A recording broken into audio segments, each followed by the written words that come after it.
बिस्मिल्लाहिर्रहमानिर्रहीम। अस्सलाम वालेकुम नाज़रीन, आप देख रहे हैं प्रोग्राम क्रॉसिंग लाइंस और मैं हूं यासिर रशीद। नाज़रीन, पाकिस्तान और अमेरिका के ताल्लुकात इस वक्त एक ऐसे मोड़ के ऊपर हैं जहां सिफारतकारी, मईशत और आलमी सियासत की धार एक दूसरे से जुड़ के एक नया नक्शा बना रही है। ये कहानी सिर्फ एक दौरे या एक रिपोर्ट की नहीं है, बल्कि बदलते आलमी ताकत के खेल की है। और इस खेल में पाकिस्तान एक गैर मुतवक्के मगर अहम पोजीशन संभालता हुआ खिलाड़ी दिखाई दे रहा है। एक तरफ पाकिस्तान के field marshal Syed Asim Munir America के अहम दौरे पर हैं। उन्होंने सेंटकॉम के कमांड की तब्दीली की तकरीब में शिरकत की, जहां जनरल माइकल कुरेला को अलविदा और एडमिरल ब्रेड खुशामदीद कहा गया है। ये महज एक अस्करी तकरीब नहीं थी, बल्कि खित्ते की सिक्योरिटी पॉलिसी और अमेरिकन मिलिट्री ताउन की सम तय करने वाला लम्हा थी।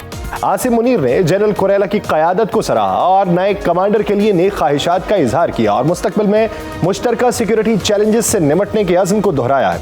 इसी दौरान में chairman joint chief of staff general Dan Caine से मुलाकात हुई, जहां पाकिस्तान और अमेरिका अस्करी ताउन और इलाकाई इस्तेहकाम पर बातचीत हुई। लेकिन यह दौरा महज अस्करी एजेंडे तक महदूद नहीं था। पाकिस्तानी आर्मी चीफ ने अमरीकी सरजमीन पर मुकीम पाकिस्तानी कम्युनिटी से भी मुलाकात की, उन्हें पाकिस्तान के रोशन मुस्तकबिल पे एतमाद रखने और सरमायाकारी लाने की तरगीब दी है।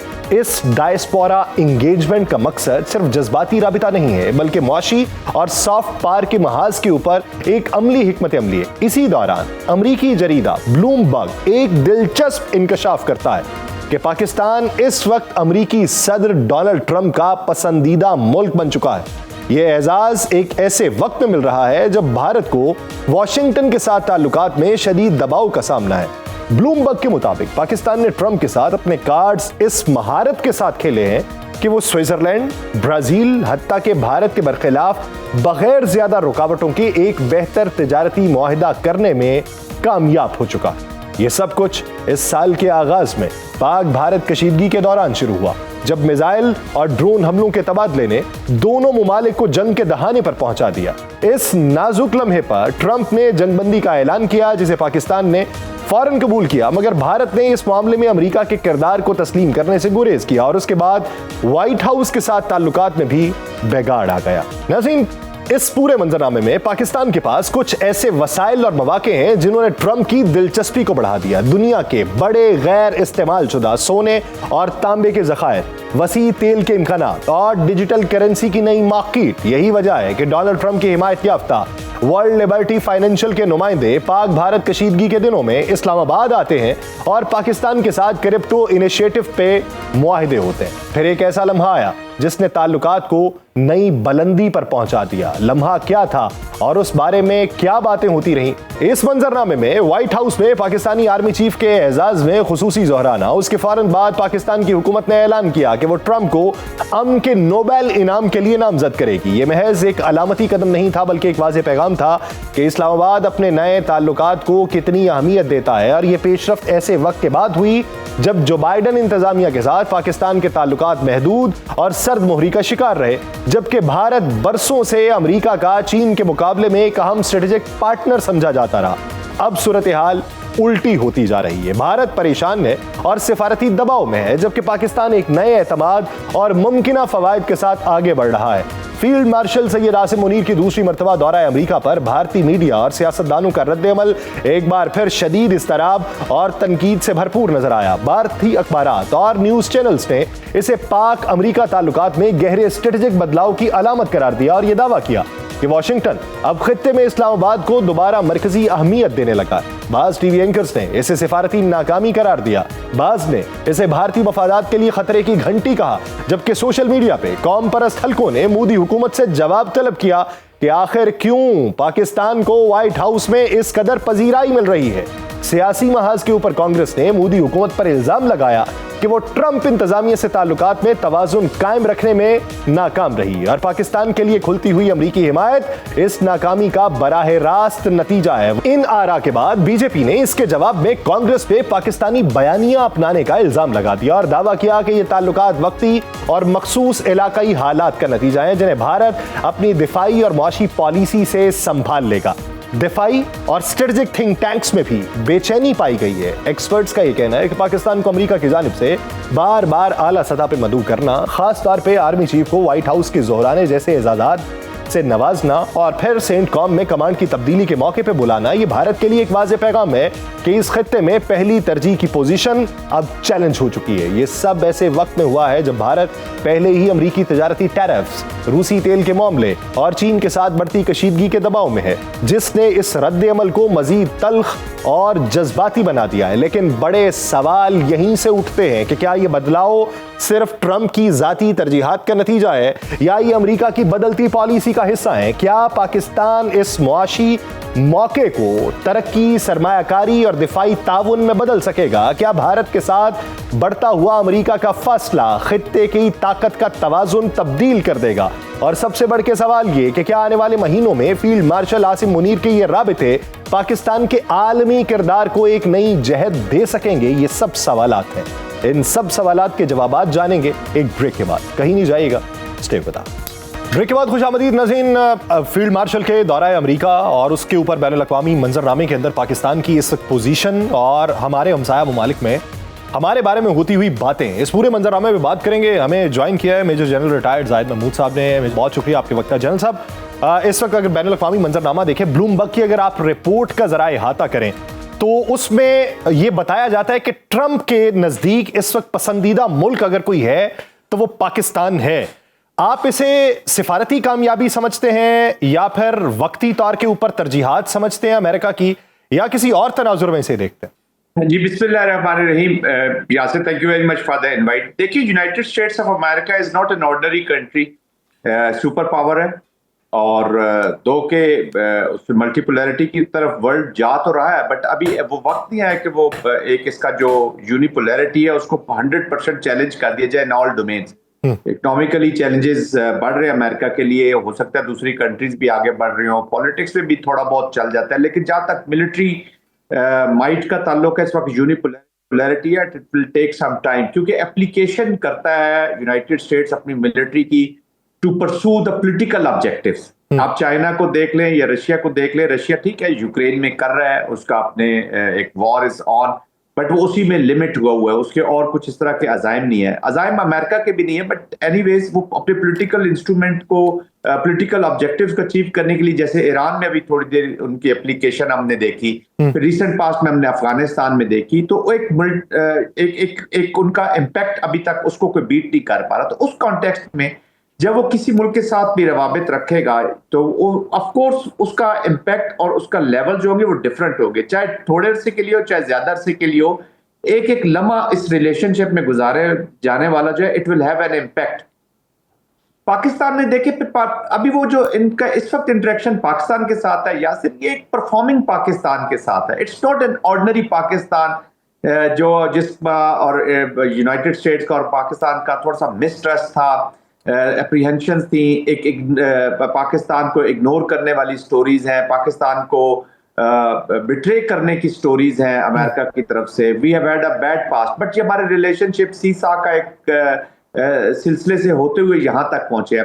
अब मैं ये समझता हूं कि अमेरिका इस नतीजे पर पहुंचा है कि Pakistan is a country to reckon with, because उसने अपनी मिलिट्री के साथ जिस तरीके से अभी बनियानुल मरसूस पे और पहलगाम के बाद इंडिया जैसी ताकत को जो एक घमंड में ह्यूब्रिस अप्रोच के साथ चल रहा था, वो ये समझ बैठा था कि अपने आप को बल्कि पोर्ट्रे ये कर रहा था, और more to domestic audience and then to international audience as well, कि जी मैं तो एक बहुत बड़ी ताकत हूँ।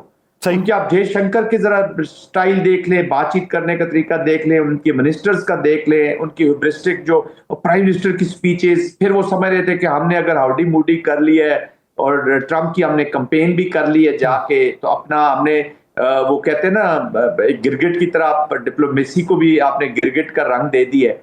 तो वो शायद हर मुल्क जो है हमारी जेब में है, और मैं नेट सिक्योरिटी प्रोवाइडर हूँ इस वक्त सब इंडो पैसिफिक स्ट्रेटजी में, तो I have a tacit approval to everything. तो सर फिर हम ये कह सकते हैं ना कि ये महज प्रोटोकॉल नहीं है, बल्कि ये स्ट्रेटेजिक रीअलाइनमेंट है जहां पे पाकिस्तान की पोजीशन बहुत बेहतर हुई। जी बिल्कुल रीअलाइनमेंट है, और दे हैव अंडरस्टूड कि Pakistan is approaching the international politics और स्टेबिलिटी का एक फैक्टर है। या से देखिए ना, हर इसमें तो let there be no doubt कि हर मुल्क अपने इंटरेस्ट के लिए रिलेशनशिप रखता है। अब वो अलायंसेस वाला या परमानेंसी इन रिलेशनशिप या एक वो वाला कल्चर चेंज हो चुका है जी। अब डिप्लोमेसी भी जो है वो कोलिशंस की है, कुछ कोलिशंस ऑफ विलिंग है, कुछ कोलिशंस बना दी जाती हैं, टेम्परेरी गेन्स हैं। कल आप देखें ना, कल हु कुड इमेजिन कि इंडिया को इस तरीके से डिस्कार्ड कर देगा अमेरिका। फिर आप इंडिया से जिस तरीके से एम्बेरस किया अमेरिकन को, खासतौर पे प्रेसिडेंट ट्रंप को, उनको उन पे गुस्सा भी बहुत है और वो रशिया के ऊपर भी गुस्सा है। फिर आप देख रहे हैं कि इंडिया ने फौरन ही कैंप चेंज किया। तो ये हमें तो उनकी नेचर पता थी। 2014 में यासिर, मैं आई वाज इन सेंटकॉम में, पाकिस्तान का नेशनल सीनियर रिप्रेजेंटेटिव था, तो general Lloyd Austin was the commander. तो ऐसे ही एक सोशल पे हम लोग ऑफ द रिकॉर्ड बातचीत कर रहे थे। तो मैं कहा, general now you will come to know what real India is. तो मैं आई एम वेरी हैप्पी कि आप उनके साथ आपकी जरा आप कोजी अप हो रहे हैं और आपकी अच्छी रिलेशनशिप चल रही। तो उन्होंने मुझे कहा कि तुम्हें तो अच्छा नहीं लगना चाहिए था, you should not have been more happy. तो मैंने कहा जी नहीं, आपको भी उनका असल चेहरा पता चल जाएगा और आपकी दोस्ती की जो कास्ट है ना वो भी उनको पता चलेगी। कहने का मकसद ये है कि इंडिया की तो ये नेचर में था, अमेरिका ने अब उनको पहचाना है। फिर पाकिस्तान, जैसे मैंने कहा, वो परफॉर्मिंग पाकिस्तान के साथ अमेरिकन, अगर आप इलेक्शन कैंपेन में चले जाएं, ट्रंप में पाकिस्तान मिसिंग है उस स्टोरी में से। पोस्ट व्हाइट हाउस ऑक्यूपेंसी जो आई है प्रेसिडेंट ट्रंप की, उसमें भी पाकिस्तान उस स्टोरी से मिसिंग है। अचानक थोड़ा सा इशारा हमें मिला जब सेंटकॉम कमांडर कुरेला की जो स्टैंडिंग कमेटी में, डिफेंस कमेटी में जब उनकी हियरिंग थी, तो उसमें उन्होंने पाकिस्तान को रिकॉग्नाइज किया, पाकिस्तानी कंट्रीब्यूशंस को। और फिर हमने जो ISIS का एक, आपको याद होगा, एक टॉप टेररिस्ट उनके हवाले किया, तो उन्होंने पाकिस्तान को वहां थोड़ा सा रिकॉग्नाइज किया। लेकिन सर एक सवाल ये है कि टर्निंग पॉइंट था, यानी हम वो थे जिनके बारे में ये कहा जाता रहा कि आपके ऊपर हमने इन्वेस्ट किया, आपको पैसा दिया, लेकिन हमें जवाब अच्छा नहीं मिला। अब भारत बहुत बड़ी माशी मंडी है अगर हकायक की नजर से देखा जाए। अमेरिका के साथ ताल्लुकात बहुत अच्छे, दिफाई महाज के ऊपर उनके ताल्लुकात बहुत अच्छे। ऐसा क्या हुआ कि यकसर भारत को नजरअंदाज करके, यानी अगर रशिया वाला पहलू भी लिया जाए तो ट्रंप साहब खुद प्यूटन से मुलाकात करने के ख्वाह हैं और उम्मीद ये जाहिर की जा रही है कि वो मुलाकात हो भी सकती है, लेकिन पाकिस्तान के बारे में टर्निंग पॉइंट कौन सा है, ये आम फहम या आम अवाम को समझाने के लिए क्या होगी इसकी तशरीह?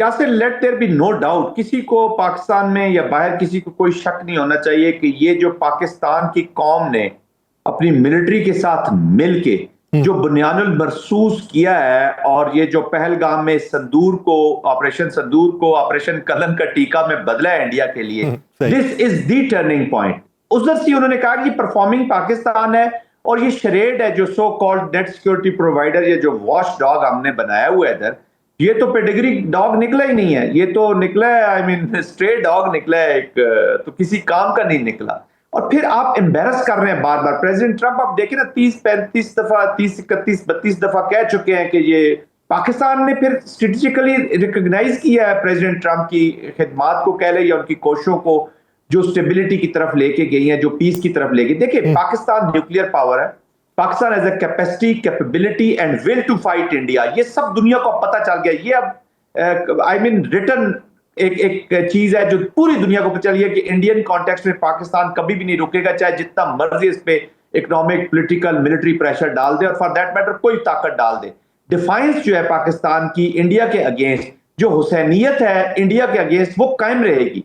ये कोई इसको खत्म नहीं कर सकता। पाकिस्तान ने अपनी डिफाइंस दिखाई, अपना डिफेंस दिखाया, अपना अनबाउंडेड रिजॉल्व दिखाया और अपनी पोटेंशियल दिखाई इस बुनियानुल मरसूस पे, इसको रिकॉग्नाइज किया है। और देखिए, सुपर पावर है अमेरिका, वो कभी भी हारे हुए घोड़े पे बैट नहीं करेगा, लेकिन पाकिस्तान एक नेचुरल स्टेबलाइजर है। फिर तीनों बड़ी ताकतों के यहाँ पे स्टेक्स हैं जी, वो यहाँ पे स्टेबिलिटी चाहते हैं। अमेरिका की अप्रोच जरा डिफरेंट है, ईरान में उनकी एप्लीकेशन हमने देखी है, रशिया और चाइना की अप्रोच थोड़ी सी डिफरेंट है। और पाकिस्तान एक नेचुरल ब्रिज है between China and United States of America, जैसे पाकिस्तान एक नेचुरल ब्रिज है ईरान और सऊदी अरेबिया के दरमियान। तो वो देव अंडरस्टूड। आप ये समझते हैं कि यही वो बुनियादी चेंज है, क्योंकि रशिया के मुकाबले, रशिया के मुकाबले में देखें तो रशिया भी राइवल है अमेरिका का। अब उसके साथ ताल्लुकात बढ़ाने पे भारत को तो उसका नुकसान भुगतना पड़ रहा है, लेकिन चाइना भी रशिया से बड़ा राइवल है अमेरिका का, लेकिन उसके साथ हमारे ताल्लुकात बढ़े हैं और वो अमेरिका को सूट कर भी रहे हैं और पाकिस्तान एक ब्रिज के तौर पे काम कर रहा है। तो ये बुनियादी तौर पे चेंज है भारत और पाकिस्तान के मामले में। जी बिल्कुल। और देखें, पाकिस्तान और चाइना और स्ट्रेटेजिक पार्टनर्स। अमेरिका से मैं अभी ये नहीं कह रहा कि हम स्ट्रेटेजिक पार्टनर्स हो गए, हमारी टेक्टिकल से थोड़ी सी इंप्रूव होकर स्ट्रेटेजिक की तरफ जा सकती है, ये भी हम पे डिपेंड करता है कि how craftily we do our politics and diplomacy and economic diplomacy, हम कितनी क्राफ्टली करते हैं, कितने अकल से करते हैं। But China is our strategic partner. ये जो नेविगेट करना है ना जी, हमने it has to be very very carefully हमने नेविगेट करना है। अमेरिका से दोस्ती का ये मतलब नहीं है कि हम इंडिया की तरह उनसे वादा कर देंगे जी हम चाइना को रोकेंगे, फिर कभी दोकलाम हो रहा है, कभी आप लड़ाई कर रहे हैं। 10 दिन पहले तक तो चाइना नंबर 1 एनिमी था। वो टर्किया, पाकिस्तान और चाइना को कहते कि इन तीनों ने हमें मारा है, और China is the lead in, जो सबसे पीछे बैठ के लड़ाई कर रहा था। और अब मोदी साहब जा रहे हैं एससीओ का बहाना करके। तो इसलिए मैं कहता हूं ना कि ये जो कमीलियन इनकी अप्रोच है ना गिरगिट की तरह, ये this is called chameleon diplomacy. ये जो इंडिया करता है, this is there real face. और ये आज की बात नहीं है, ये शुरू से ये करता है, ये धोखा देता है। चाणक्य के ये लोग हैं, एम्ब्रेस, वो कहते हैं ना अपने दोस्त से मिलो और फिर stab them in the back, और फिर रोना भी सबसे ज्यादा शुरू कर दो। तो अब बार बार you can't make fool all the world all the time. अच्छा सर, एक चीज और बताइए, ये अभी अगर हम बीजेपी को देखें या कांग्रेस को देखें, ऑपोजिशन के माबैन बहुत सारी उधर एक दूसरे पे तानाजनी हो रही है, तंज के नश्तर बरसाए जा रहे हैं। वो कहते हैं जी कि आपने कमजोर किया, आपने अमेरिका को दूर कर दिया, आपने नए महाज खोल लिए या आपने नए दोस्त बना लिए जिसकी वजह से सारा कुछ हुआ। ये आप अंदरूनी मामला देखते हैं भारत का जिसकी वजह से ये हुआ है, या फिर ये डिप्लोमेटिक फेलियर देखते हैं? क्योंकि लॉबीज, हर कोई मुल्क अपनी मजबूत करना चाहता है। जिस तरह आज हमारे फील्ड मार्शल ने वहां पे पाकिस्तानी कम्युनिटी को ये कहा कि विश्व गुरु बनना चाहता है इंडिया, और हकायक उसके मनाफी हैं, हालांकि उनकी अपनी लॉबी भी बड़ी मजबूत थी वहां पे। तो ये अंदरूनी तौर पे तनाज़ात हैं या सिफारती महाज पे बड़ी नाकामी थी उनकी? इंडिया जो है जी वो स्ट्रेटेजिकली फेल्ड स्टेट के तौर पे सामने आया है in all domains. There diplomacy has failed, there politics have failed, क्योंकि हेट बेस्ड आइडियोलॉजी के ऊपर ये इंटरनल पॉलिटिक्स कर रहे हैं जी, वो फेल हुई है। ये जो नेहरूवियन, आई मीन नेहरू से जो मोदी का सफर हुआ है, सेकुलराइजेशन से ये जो सेफरनाइजेशन का सफर है, ये उनको इंटरनली ले डूबा है। हेट बेस्ड आइडियोलॉजी के ऊपर इनकी पॉलिटिक्स बुरी तरह नाकाम हुई है। ह्यूब्रिस अप्रोच जो डिप्लोमेसी थी वो बुरी तरह नाकाम हुई है। और मिलिटरीली तो पाकिस्तान ने इररिलेवेंट कर दिया ना। किसी भी इतनी बड़ी मुल्क की फौज जो क्लेम करती हो कि जी हम तो देखे ना, इंडियन अवाम पे क्या इंप्रेशन यासिर डाला गया था कि हम तो पाकिस्तान पे हमला करेंगे, इनको खत्म कर देंगे। ऐसा ही उनकी कमेंट्री सुन लीजिए, गोदी मीडिया का वो जो फिक्शन में रह के, आई मीन उनके जनरल्स को भी आपने सुन लिया, उनके जो मीडिया के ऊपर आपने सवामी वगैरह इनको आप सुनते रहते होंगे। तो ये क्या, किस तरीके से खत्म कर दो, मिटा दो, घुस के मारेंगे, ये करेंगे, वो तो इतना ह्यूबरिस्टिक थे। तो वो एकदम आपने जो पहला 30-40 मिनट का रिस्पांस है वो सिर्फ डिफेंसिव मैनूवर का रिस्पांस था। ऑफेंसिव तो बाद में गया जब पाकिस्तान ने अपना पोटेंशियल दिखाया है, तो उसमें वो इररिलेवेंट हो गए। जे आज जो एयर चीफ साहब अभी क्लेम कर रहे हैं कि जी हमने 6 जहाज, 3 महीने बाद उनको पता चला कि हमने पाकिस्तान के जहाज गिराए हैं। ही शुड हैव रिजाइन, क्योंकि मिलिट्री एम्बैरेसमेंट इतनी हुई थी, इतनी बड़ी हुई है कि 2 दिन तो इनकी एयरफोर्स वाज आउट ऑफ मतलब फंक्शन, एयर से बाहर थी। हवा में इनके जहाज गिरे हैं और जमीन के ऊपर इनका पूरा जो कैरेक्टर ऑफ दी स्टेट है वो खत्म हुआ है। इनका एक वो जो इन ऑल डोमेन जो इनका कैरेक्टर था वो खत्म हुआ है। और इन्होंने न सिर्फ जमीन पे इंडिया हारा है, हवा में हारा है, जमीन में हारा है, और पूरी दुनिया इसको जानती है। राइटर्स कह रहा है, प्रेसिडेंट ट्रंप खुद बता रहे हैं, फ्रांस मान रहा है, पूरी दुनिया मान रही है। बस ये अपने लोगों को बेवकूफ बनाने के लिए लगे हुए हैं कि जी हमने तो ये कर दिया, वो कर दिया। Actually this air chief should have resign. फिर इनसे ये सवाल कीजिए कि आपको रेफर किया, आपको हिंदू जो ऑफिसर्स थे, कुछ जूनियर ऑफिसर्स, उन्होंने क्यों आपके साथ बदतमीजी की? खबर पिछले दिनों आई होगी, आपने देखी होगी। जी, जी, वो इसीलिए कि वो एम्बैरेसमेंट फील कर रहे थे जिस तरीके से इनकी एयरफोर्स ने परफॉर्म किया। He should have resign. But anyways ये उनका कैरेक्टर है, ये रंग बदलते रहते हैं, ये एक फ्रिक्शन में रहना चाहते हैं। इनकी जो मिलिट्री थिंकिंग, अभी इनके सीडीएस ने किताब लिखी है चौहान साहब, यही रंग बदलने की पॉलिसी जो है कि वो उन्हें बेहतरी की समत में नहीं लेके जा सकती, इस वक्त सिफारती तौर पे तन्हाई का शिकार कर रही है, और उसी का फायदा जो है वो पाकिस्तान बेहतर तरीके से उठा सकता है। बहुत शुक्रिया major general retired Zahid Mahmood साहब इस हवाले से अपना वक्त देने के लिए। नाजरीन, सियासी मंजरनामे के ऊपर बात की जाएगी, एक शॉर्ट ब्रेक के बाद कहीं नहीं जाएगा। वेलकम बैक नाजरीन, अब बात करेंगे पाकिस्तान के सियासी मंजरनामे की। पाकिस्तान की सियासी और अदालती फजा एक बार फिर हंगामा खेज मरहले में दाखिल हो चुकी है। एक तरफ खैबर पख्तूनख्वा के कि वज़ीर आला अली अमीन गंडापुर का जारहाना मौक़िफ़ है, जो खुलेआम दावा कर रहे हैं कि पाकिस्तान तहरीक इंसाफ के खिलाफ इंतकामी कार्रवाइयाँ अपनी इंतहा को पहुँच चुकी हैं, लेकिन वो और उनकी जमात पाकिस्तान और आज़ादी की जंग आखिरी दम तक लड़ने के लिए डटे हुए हैं। उनके मुताबिक आईन कानून महज कागजी अल्फाज बन के रह चुके हैं। अवामी नुमाइंदों को बिला जवाज नाअहल करके मैंडेट छीना जा रहा है और फॉर्म 47 के जरिए मैंडेट चोरी के बाद मुल्क भर में मांगे तांगे की हुकूमत मुसल्लत की गई है। वज़ीर आला गंडापुर ने अपनी कारकर्दगी का दिफा करते हुए बताया कि सिर्फ 17 माह में सूबे ने 250 अरब रुपए से ज्यादा आमदनी हासिल करके एक नई तारीख रकम की है। कर्जों की अदायगी के लिए 190 अरब रुपए का इंडोवमेंट फंड कायम किया जा चुका है, जिसका हदफ 300 अरब रुपए और केपी शफाफियत, खिदमत और तरक्की में मुल्क भर के लिए मिसाल बन चुका है। उन्होंने दहशतगर्दी के मुकम्मल खात्मे और अवामी एतमाद की बहाली को अपनी अव्वलीन तरजीह करार देते हुए ऐलान किया कि अवामी राय और जरगों की मुशावरत से एक मजबूत हिकमत अमली तश्कील दी जाएगी, जबकि पुलिस और फौज के शोहदा का खून कभी रायगा नहीं जाने दिया जाएगा। दूसरी जानिब अहम अदालती महाज भी आने वाले दिनों में सियासी माहौल को मजीद गरमा सकते हैं। कल यानी पीर को लाहौर की इंसदाद दहशतगर्दी अदालत ने राहत बेकरी केस का महफूज शुदा फैसला सुनाना है, जबकि मंगल को सुप्रीम कोर्ट इमरान खान की 9 मई के मुकदमात से मुतल्लिक जमानत की दरखास्तों पर समाअत करेगी। ये दोनों अदालती पेशरफ्तें तहरीक इंसाफ के लिए न सिर्फ कानूनी बल्कि सियासी नताइज भी मुरतब कर सकती हैं। इन तमाम हालात में एक तरफ पाकिस्तान तहरीक इंसाफ की सियासी क़यादत खुलेआम रियासती पॉलिसीज को चैलेंज कर रही है और अपने खिलाफ मुकदमात को इंतकामी एजेंडा करार दे रही है, जबकि दूसरी जानिब अदलिया में अहम मुकदमात के फैसले और समाअतें पाकिस्तान तहरीक इंसाफ के मुस्तकबिल और मुल्क के सियासी मंजरनामे को तेजी से बदलने की सलाहियत रखते हैं। आने वाले दिन पाकिस्तान की सियासत में हलचल और गैर यकीनी को मजीद बढ़ा सकते हैं। इसी बारे में बात करेंगे। हमें ज्वाइन किया है पाकिस्तान तहरीक इंसाफ के रहनुमा नईम हैदर साहब ने। पंजोथा साहब, बहुत शुक्रिया आपके वक्त का। पंजोथा साहब, अली अमीन गंडापुर साहब कह रहे हैं कि 17 माह में 250 अरब रुपए से ज्यादा हमने आमदनी पैदा की है।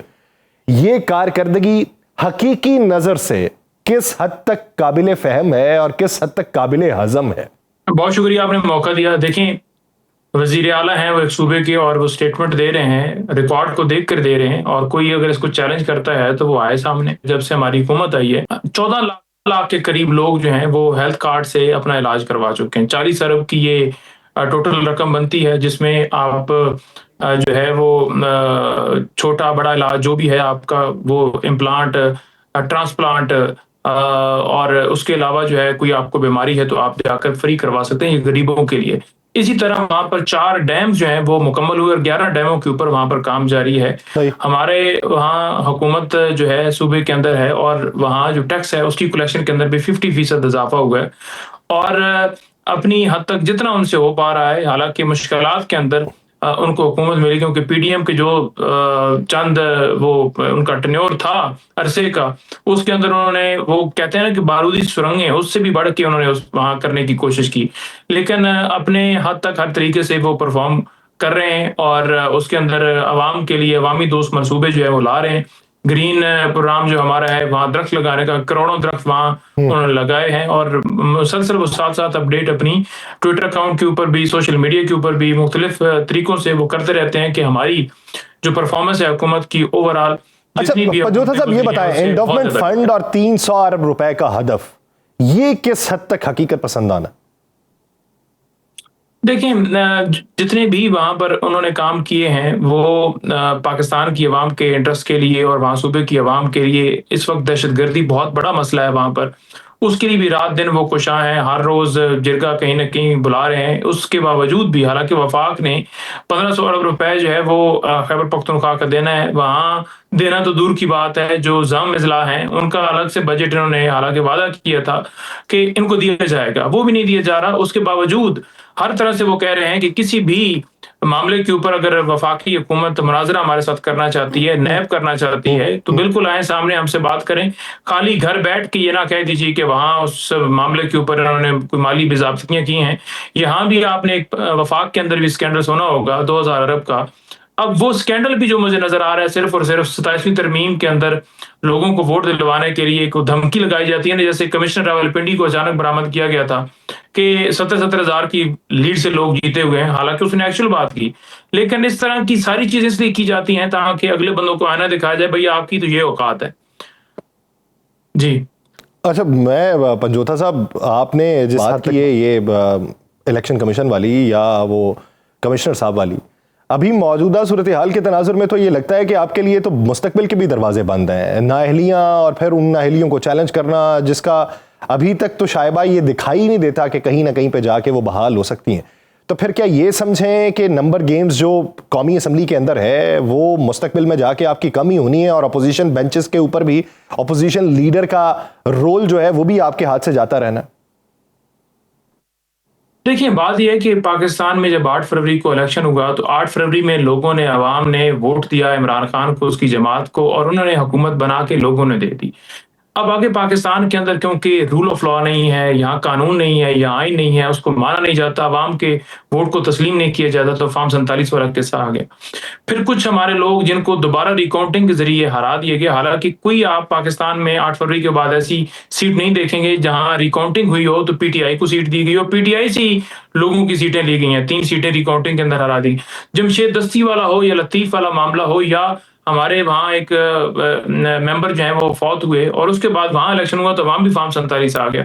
तो अब भी ये पूरा जो सेट पैटर्न है जिसके तहत इन्होंने सजाएं दी हैं, और सजा दे के जो इलेक्शन कमीशन ने गैर आईनी काम किया है कि मॉरल टर्पिट्यूड की बुनियाद के ऊपर 63(1)(h) का हवाला देकर जो डिस्क्वालिफिकेशन की है वो उसके पास इख्तियार नहीं था।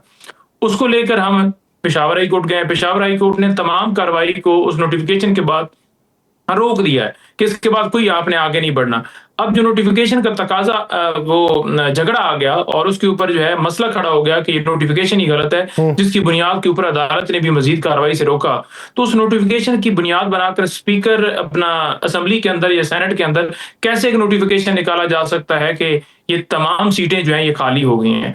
तो हम इस सारे प्रोसेस को समझते हैं कि ये एक पूरा फिक्स मैच है और अवाम के वोट की जो तकद्दस है, जो तकरीम है, उसको ठेस दी जा रही है। अच्छा, तो ये इस बात में कितनी सच्चाई है पंजोथा साहब, जो बैरिस्टर गौहर साहब क्लेम करते हैं कि हमें तो ऑफर की जाती है, आइए कमेटीज की चेयरमैनशिप ले लीजिए, गाड़ियां लीजिए, ओहदे लीजिए, हम इनकार कर रहे हैं उससे। तो ओहदे तो पहले भी पास में थे, अपोजिशन लीडर का ओहदा भी आपके पास में था, मुख्तलिफ और ओहदे कमेटीज के आपके पास में थे, वो आप ही से ले लिए गए, आप ही को दोबारा ऑफर की जा रही है, इसके पीछे क्या मंतिक है? नहीं, देखिए, बात ये ना कि जो गौर साहब ने बात की है, मैंने सुनी नहीं है कि उन्होंने क्या बात की है कि वो ऑफर्स कर रहे हैं। देखिए, जितनी भी ऑफर्स वो कर रहे हैं, एक तरफ आप लोगों को गोलियां मारें, उनके महबूब लीडर को जेल में डालें, उनकी अहलिया को जेल में डालें और उनके ऊपर जो सख्तियां, बच्चों से बात नहीं हो सकती, पिछले दिनों वो भी इंटरनेशनल मीडिया का प्रेशर आया, करवा दी, 4-4 महीने नहीं करवाते, किताबें रोक लेते हैं, अखबार रोक लेते हैं, बहनों से नहीं मुलाकात हो पाती, मुखला नहीं जा पाते। तो ऐसी सूरत हाल के अंदर जब आपने उनको डेथ सेल में डाला हुआ है और बाहर जितने लोग मौजूद हैं उनके घरों में छापे मारे हैं, चादर चार दीवारी का तकद्दस पामाल कर रहे हैं, तो एसी वाली गाड़ियों को हमने सर पे बांधना है, तो उस चीज का तो कोई फायदा नहीं है ना। आप पाकिस्तान के अंदर निजाम इंसाफ की बात करें, इंसाफ की ये बात करेंगे, इनकी कुर्सी जाएगी जिस दिन इमरान खान बाहर आएंगे। अच्छा, चलें ये बताएं, कल जो केस है उससे क्या उम्मीद है, राहत बेकरी वाला, और फिर 9 मई वाला खान साहब वाला, उससे क्या उम्मीद है, और फिर इसका इम्पैक्ट जो है वो आपकी 14 तारीख की तहरीक पे या जलसों पे या एहतजाज के ऊपर क्या पड़ेगा? देखिए, 9 मई वाले केस के अंदर अगर मैं बात करूं ना, तो उसमें जिन गवाहों की बुनियाद के ऊपर सजा दी गई है, उन गवाहों की गवाही को उसी सरगोदा की अदालत ने मुस्तरद किया। जज हैं अब्बास शाह, उन्होंने कहा कि ये गवाह भी झूठे हैं, ये जितनी एविडेंस पेश की गई ये सारी फैब्रिकेटेड है। अच्छा, उन्होंने 2 मुकदमात के अंदर इन तमाम लोगों को, इन्हीं लोगों को बरी कर दिया। उसके बाद क्या हुआ, उस जज के ऊपर बड़ा प्रेशर उस दरमियान भी आता रहा, फिर उस जज को चेंज कर दिया गया, नए जज बिठाकर, और इसी गवाही को फिर एक्सेप्ट कर लिया गया।